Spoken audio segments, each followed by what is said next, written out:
Imagine you're shopping online. You find the perfect dress and you tap on it.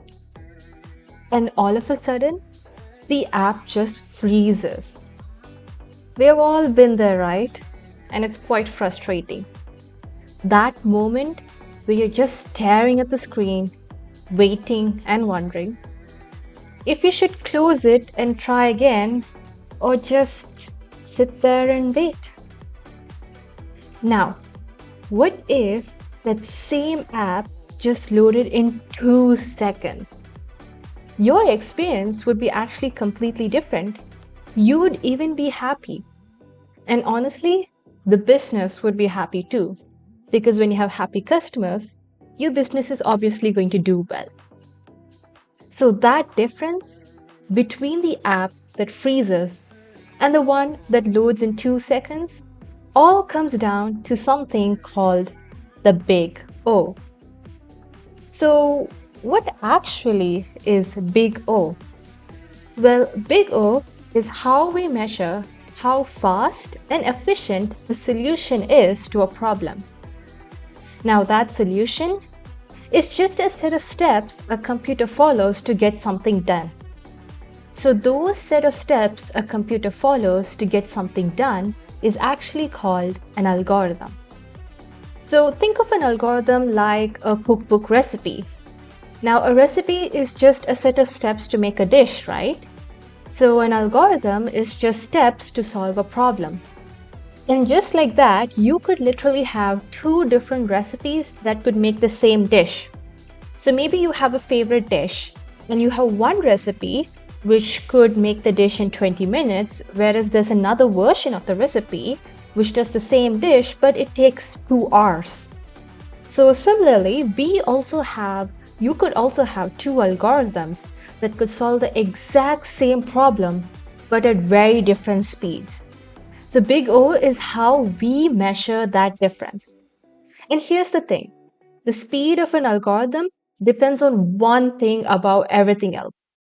It's the amount of data it always has to deal with. In our shopping example, that's how many products that are there in the catalog. The more products we have, the more work the algorithm has to do with that data. Now let's call that data or the amount of clothes we have in the catalog as the input size. And let us give that a very simple name called N, a small letter N. N is just how many items that we are dealing with. And big O describes that relationship between N and how long the algorithm takes to do its job. So that relationship is what takes an app from completely freezing off your screen to being done in 2 seconds. And that's the grounding first principles that we're going to look in today as to how big O actually describes that relationship. So let's get all right into that. So let's think about our shopping example for a second. So when you have an app and let's say it has 10 products, searching through them is actually quite instant. You tap on the product that you want to search about, it finds it, done. Easy. But now let's say the business started to grow, the shop starts to grow, and all of a sudden now there are 1,000 products in the application, then 1,000,000. The same search, the same app, but now the algorithm has to do way more work to find out what you're looking for because the amount of data has increased. And this is all about what N is really about. N is just how much items the algorithm has to deal with. So in your catalog, if you have 10 products, then N is just 10. If now it has 1,000,000 products, then N is 1,000,000. It's really that quite simple. Now here's the real important question that we need to answer. So as N grows, how much work does your algorithm actually have to do? Now that's a really good question to answer because that takes your application from completely freezing to loading off in 2 seconds. This is where we come down to modeling our big O. You now know what n is. It's the input size. It heavily depends on the amount of data. But what are we measuring against? What are we testing against? We are testing against two things: time and memory. Let's start with time. Time is how long the algorithm takes to run as n grows. That's what actually most people think about when they think about performance. But compared to time, a less known one is memory. But it's really important, and honestly, it gets overlooked a lot. Think about it this way: your computer's memory isn't infinite, right? Your phone memory isn't infinite. A server running a million requests also isn't infinite. Every algorithm you run takes some amount of memory, and some algorithms take up a lot more than others at n grows. And at scale, all that actually matters enormously. So when we talk about big O, we're always asking one of two questions. How does the time grow as n grows? Or how does the memory grow as n grows? Now, you might wonder, why do we actually care about large values of n? Because big O is all about modeling the relationship between n and time, or n and memory. But big O is all about large values of n.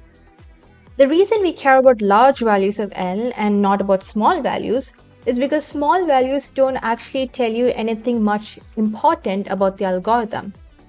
So when n is equal to 10, almost every algorithm feels instant. A really bad algorithm and a one that performs really well might both finish in a fraction of a second when n is quite small. You really can't see the difference, you really can't feel it. But as n gets large, the difference becomes impossible to ignore. An algorithm that was fine at 100 items might be completely unusable at 100 million. The gap between a good algorithm and a bad one only truly reveals itself when the numbers get big. That's why we care about large values of n. That's where the truth lies, because you can really understand your algorithm's behavior when n only goes big. But when n is small, pretty much all algorithms perform the same way. So this is why we care about large values of n. So when you see a big O graph, these are some ideas that you need to get in place. We always model time or memory against the input size n. So on the x-axis, this is where you have n. N starts from 0 to all the way to infinity. And on the y-axis, you either have time or memory. This depends on what you're modeling against. And this is where time goes from 0 to infinity. And when you plot the graph, the shape of that curve tells you everything about how that algorithm performs in the real world. And that's what we really need to look at when we're talking about big O. But when it comes down to big O, there are always three cases that we need to look into. And one of the cases is what heavily models big O. So to talk about that, let's go back to our shopping app. Let's say you're searching for a specific dress in a catalog of 1,000 products. Now, the algorithm will check every product one by one until it finds a match. But how long does that actually take? That's the one we're going to look into. So let's say the dress you're searching for happens to be the very first product in the catalog. Then that's really great. The algorithm doesn't have to do much work. It's in the first step, you got it, and you're done. So this is the best case, where the algorithm finds what it's looking for in the first step. Now let's say instead of that, the dress was somewhere in the middle of the catalog. Then the algorithm will check roughly through half the catalog before it finds it. This is the average case. And this is what typically happens when most of the customers go shopping and they find most of their products midway through the catalog. Now we're coming to the last case, where the dress might be the very last product, or in worst of all, the dress doesn't even exist in the catalog. This is where your algorithm will have to check every single one of those 1,000 products before it knows the answer. And that's the worst case. So you could have a same algorithm, same catalog, but three completely different performances depending purely on where your data lies that you're searching for. So you could have the best case, the average case, and the worst case. So which case does actually Big O really care about? Well, it's always the worst case. Always the worst case. Why the worst case? Because you can't really control what your users are actually searching for. So some of your users, they're always going to hit the worst case scenario where they're always going to search for that dress which is in the last of the catalog or maybe just doesn't exist. So think about it. If your algorithm can handle the worst case really well, then it can also handle the best case and the average case. So everyone who's using your application is always going to have a good time regardless the case they end up with. And that's why Big O is always talking about the worst case, because we're trying to find out the relationship between time or memory against the input size. And if we could find an algorithm that works really well in the worst case, then you already hit an algorithm that works really well for your application. And that's a guarantee. And that guarantee actually matters a lot. So now let us look at the complexity of the classes. We are going to look at 4 complexity classes. These are the most common ones or the most common algorithms. There are a lot more complexities, but they are up for the future video.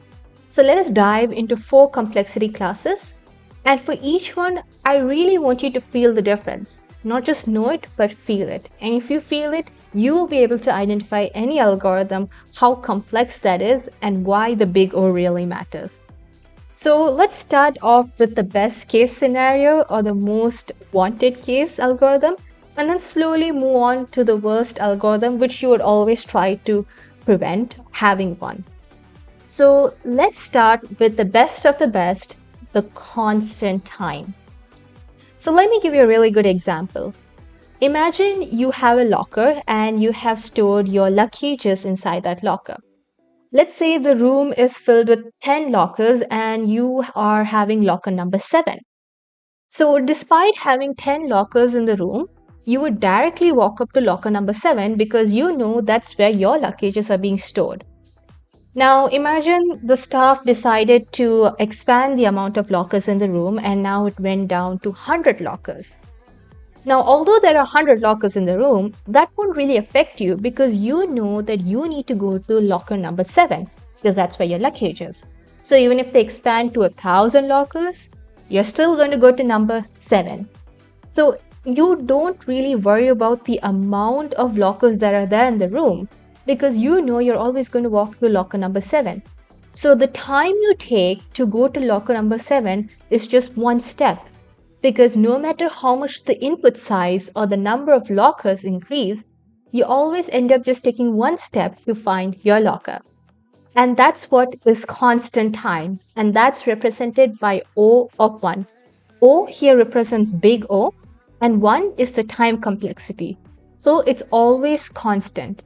So if you think about our shopping app example, when someone opens a product directly using its unique ID, the app actually doesn't search through anything. It just goes straight to that product. That catalog could have 10 items or a million items, just like our locker. But just it needs one lookup and done. This is why we say it takes constant time.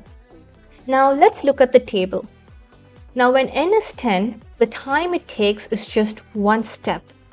When n is 1000, the time it takes is just still one step. And when n is a million, it still takes one step. So you could see the time never changes no matter the value of n. The work always stays flat. And on the graph, you could see a perfectly flat horizontal line, zero growth. And this is the dream. When you can achieve O of 1, you build something that works just as well at 1 billion users as it did at 10. So this is something that all developers try to strive for, getting an algorithm that works in constant time because this is the best case you could always have. So this is all about constant time, O1. Now let's go to the next best algorithm, which is the logarithmic time, or also known as O of log n. Now let's take the case of a dictionary for this one. Let's say you're looking for the word mango in the dictionary. And when you're looking for a word in the dictionary, you're obviously not going to start from page 1, right? Nobody does that. What you might mostly do is you would open the dictionary up in the middle and figure out if the word mango is going to be to the right side of the dictionary or the right half of the dictionary or in the left half of the dictionary. And once you decide that saying, okay, mango is going to be in the left half of the dictionary, then you're never going to look at the right half of the dictionary at all. Instead, you would go to the left half of the dictionary and again go to the middle of that and search for where mango is going to exist. So you keep doing the work again and again. So if you look at the steps, half the work gets eliminated in a single move. Because each time you go look at half, you're just getting half work done instead of looking through the entire dictionary.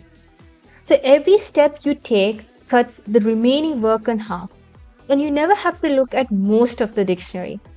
So this is where things get really interesting. Let's say your dictionary has 1,000 pages. You will find the word in about 10 steps. You really wouldn't go through 1,000 pages, just 10 steps.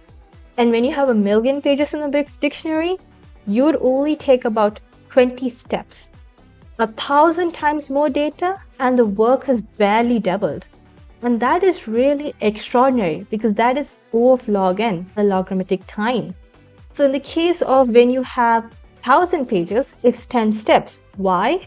Because although there are 1,000 pages, if you take log of 1,000 to the base 2, it's approximately 10. So because you're dividing each time in half, you're going to get faster than in just 10 steps than looking through every page. So this is the next best case that you can always have. So let's go back to our table. So when you can see when the input size n is 10, you would take roughly about 3 operations or 3 steps. When n is 1,000, you take roughly 10 operations. And when n is 1,000,000, that's just 20 operations. So you could see n grew by 100,000 times, but the operations just went from 3 to 20. That's the power of halving at every step. And on the graph, you could see it rises gently, then almost flattens. That curve barely moves as n grows, and it's one of the most satisfying things in computer science.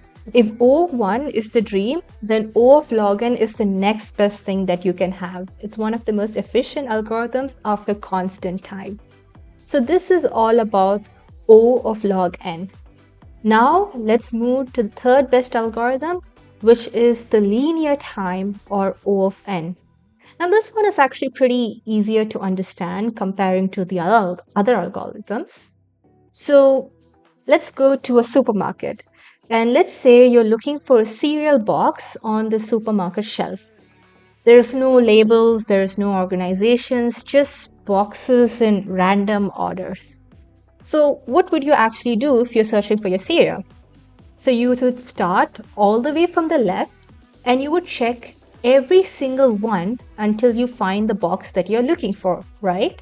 So since Big O is always talking about the worst case, we always think about the worst case. So the worst case over here is that either you find the cereal box to be the last item in that shelf, or maybe the cereal box brand just doesn't exist in that supermarket. So when you have 10 boxes, you would approximately take 10 checks to find out if that cereal box exists in the shelf.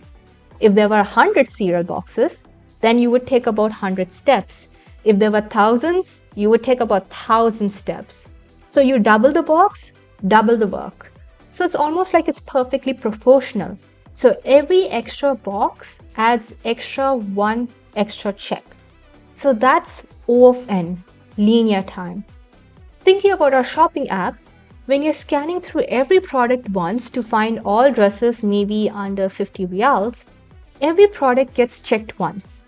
Nothing fancy, just you keep checking every product, and that's the amount of work it also takes. So let's go to our table to understand this perfectly. So when your input size n is 10, the number of steps or the time it takes is just 10. When n is 1,000, the time it takes is 1,000. When n is 1,000,000, the time it takes is 1,000,000. So it's 1-to-1, direct proportion, and the graph is a clean, straight, diagonal line. So this is linear time. As input size increases, time also increases proportionally. Now, let's move on to the last algorithm, quadratic time, or O of n squared. Now, this is the algorithm that you want to try to avoid at any cost. Any algorithm or any time complexity that has a power or is being raised to a power is something that you want to avoid when you're having algorithms, because they are very highly timely complex. And that's maybe one of the reasons why you were seeing the loading screen on your app and not just it being loaded in 2 seconds. So let's take a very common example to understand what is O of n square. So let's go down to your laptop. You know that feeling when your laptop storage is almost full and then you decide to clean it up. So in that case, you would actually want to find all the duplicate files. Maybe in terms of duplication, you could have the same document that's saved twice, or maybe even same photo in 2 folders. So those kind of duplications can exist. So how do you get rid of those duplications to save storage? So your computer would do something quite simple. It would take the first file and it would compare against every other file on your laptop. Then it would take the second file and compare that against every other file in your laptop. Then the third, then the fourth, and it goes on until every single file has been compared against every single other file. So when you have around 10 files, the comparison becomes roughly 100. And since your computer is quite fast, this could be done in a blink. With 100 files, this becomes 10,000. Still fast, but a bit more slower than the first time. With 1,000 files, this becomes 1 million comparisons. Now this is where you start waiting. And with 10,000 files, that roughly becomes 100 million comparisons. Now this is the time where your laptop starts screaming and the progress bar barely moves, and if you wonder, actually you broke your laptop or not. And that's not really fun, right? So every time your files double, the comparisons don't double. Instead, they quadruple, and that's not great because every new file added to has to be compared against every single file already there. So that's n files compared against n files, which is n times n, and n times n is n squared. That's how you get O of n squared. And this is exactly the kind of thing that feels completely fine on a fresh laptop with a few hundred files. But the moment someone with years of accumulated file runs it, it starts to crawl. The algorithm didn't change, it's just the relationship between n and time did. So let's look at the table and see where does this actually take us. So when n is 10, it takes about 100 comparisons. When n is 100, it takes about 10,000 comparisons. When n is 100, it's about 1 million comparisons. And when n is 10,000, it's 100 million comparisons. Now that's a lot, because when n is 10, you take n squared of it, that is 10 times 10, and that's 100. So you could see it's being quadrupled, it's being doubled each time, and that is a serious problem. So on the graph, you could watch how different this looks from everything else. It doesn't just rise, it curves and it accelerates. The bigger n gets, the steeper the climb becomes. That curve pulling away from everything else, that's your danger zone. That's what you want to avoid at scale because it's highly time complex. Now let's put all four together and just look at them and compare them. Now if you see, when n is small, they're all close. This is exactly why bad algorithms choices go unnoticed during development. Your test data is usually pretty small and everything else feels instant, so no problem. But as n grows, watch what happens. O of 1, it doesn't move at all. This is our best case and the ideal one that we love to have. O of log n, that barely rises. O of n grows steadily, but O of n squared takes off and never looks back. This is what big O is showing you. Not what happens at n equal to 10, but what happens when the real world shows up with real amounts of data. And this is where your choice of algorithm goes from a technical detail to the difference between an app your users love and the one they get really frustrated with. So let's bring it all back to where we started. That dress, that spinning loader, that app that froze when you just wanted to see something you liked. Now you know exactly why that happened. Somewhere underneath that app is an algorithm whose relationship with n was never truly thought out. Maybe it was O of n square running against a catalog of million products. Maybe it flew through testing because there were just 50 items, but nobody noticed until real users showed up. So Big O is the tool that catches that before it all happens. Now, here's the real question we really haven't answered yet. You understand what each of these look like. You can see the graphs. You can feel the difference between O of 1 and O of n square. But how do you actually look at a piece of code and figure out which one it is? You have a function in front of you. You could have loops, conditional, logic. How do you read the complexity directly from the structure without guessing it? That's exactly what the next video is all about. We are going to take real code and learn simple systematic way to read its complexity. No memorizing but no guessing, but actually a clear method to understand how Big O can apply to code on an algorithm. And how do you look at that and find out the most efficient algorithm that you could have? So with that being said, I hope you understand about Big O and how input size can be scaled and that how is compared against time and memory.